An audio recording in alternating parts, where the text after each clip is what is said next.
The workshop is a collaboration between 3 different groups: the Nordic Africa Institute, the EIABC, which is the Ethiopian Institute of Architecture, Building Construction and City Development here in Addis Ababa, Ethiopia, as well as the Academy of Finland-funded project Urban Renewal. Could you please tell us more about the topic of urban poverty?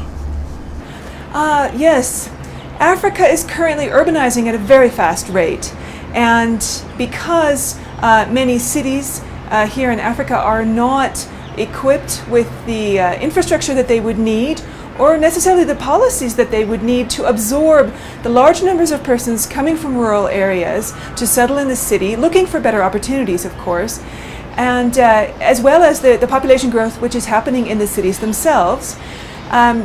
A lot of people are living in substandard conditions, are finding it very difficult to find means of income, even in the informal economy.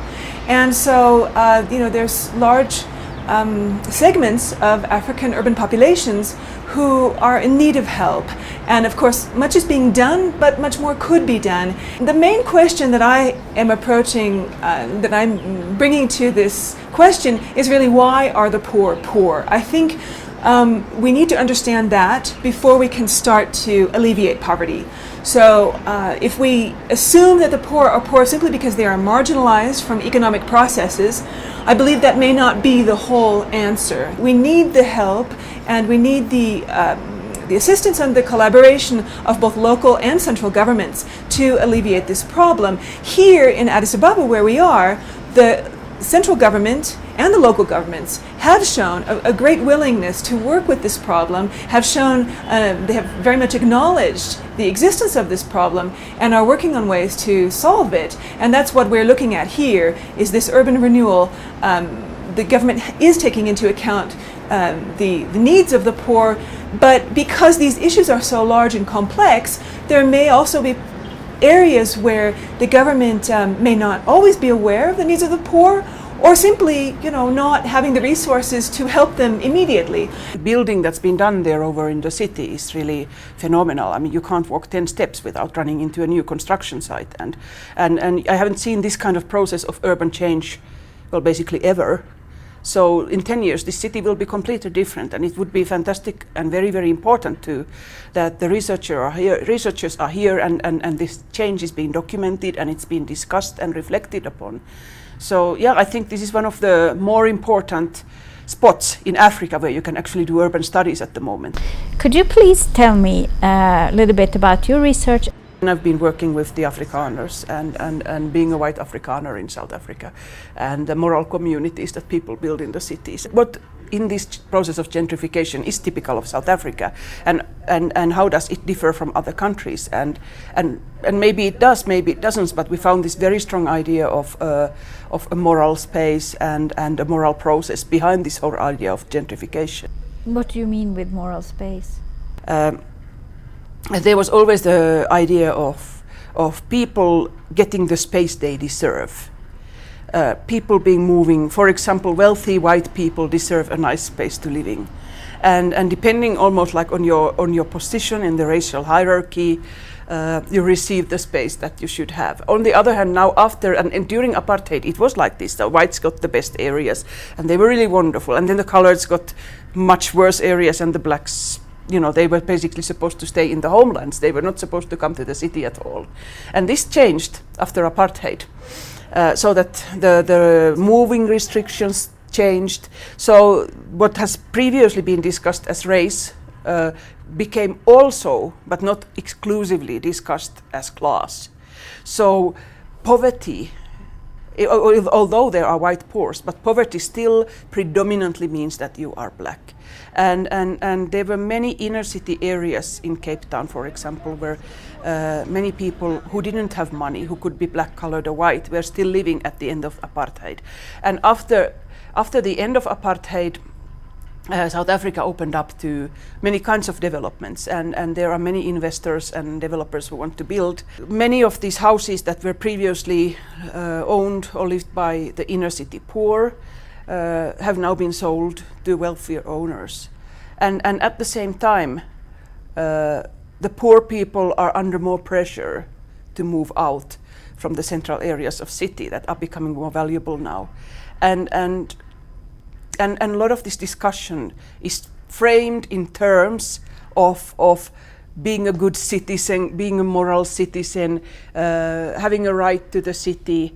There are multiple discussions like this. Some years back, we entered into kind of understanding or partnership with the Jyväskylä University, Department of History and Ethnology, because we thought we are architects and urban planners, and usually we work from the perspective of spatiality or spatial aspects. And ethnologists and anthropologists, they deal more with the human aspect, with the social aspect. So this partnership, we thought, is a very good partnership that we could have now a more holistic approach from both the spatial aspect and the human aspect. About when redevelopment happens, we investigated or tried to understand what is going on in informal settlements. So with the help, in collaboration to our students, we extracted a number of findings from the ground. What are the positive things or the good things that could be transformed in new housing developments? But what we are learning now here is, first of all, to go rigorously with the life of people at a human level, understanding it, and then do something for these people. So for us as architects and planners, we are learning that how this study of people is approached. Of course, we do it in our own way, sometimes in an amateurish way, but we are learning here in a very, these are seasoned researchers which we are meeting today from Nordic Africa Institute and the Department of History and Ethnology from Jyväskylä. So it's a very good input as architects and planners, for our students also, for our master's students, to see how the same issue could be approached from a different angle, in a different way. And that could inform the spatial aspect which we are usually possessed with. For Cape Town and many other South African cities, I mean, a major huge challenge is finding ways of integrating what has been a very segregated urban space, and doing that in ways that are inclusive, that provide both housing and work opportunities, is a tremendous challenge. So in that sense, just the kind of historic development of the two cities creates a little bit different kinds of challenges in how government can tackle it in a way. Having said that, I think that, again, South Africa has done housing development quite extensively for 20 years. So there might be some lessons to be learned somewhere for Ethiopian government and city authorities here, where it seems that these issues are only now being targeted and tackled in a more massive, on a more massive scale. What has surprised you the most? One of the things that has surprised me is the neoliberal emphasis that one continually finds in the development research literature. The assumption that with only a small microloan, anyone can become a small-scale entrepreneur who can lift themselves out of poverty. And I think it really requires going to the areas where the people are living themselves, going to the actual neighborhoods, talking to people, talking to them about their possibilities, to realize that this is not feasible. This is just not going to be possible for many, many people. So if you could give one policy advice, what would that be? I would say more attention, more focus on going and talking to the people themselves in a very open-minded way, without a prior set of questions that we feel that these are the relevant questions or that these are the relevant issues. We may not always know the relevant issues. So to go with an open mind, as we say in ethnology, an open notebook approach, to go and asking people and simply asking them, what is the best and what is the worst about where you're living now? What is the hardest thing you face? Where do you see good in your community? Because that will help development interventions think about where they can enhance things that are already going well. Whereas, where are the issues that they can focus on to maybe eliminate or alleviate the worst problems.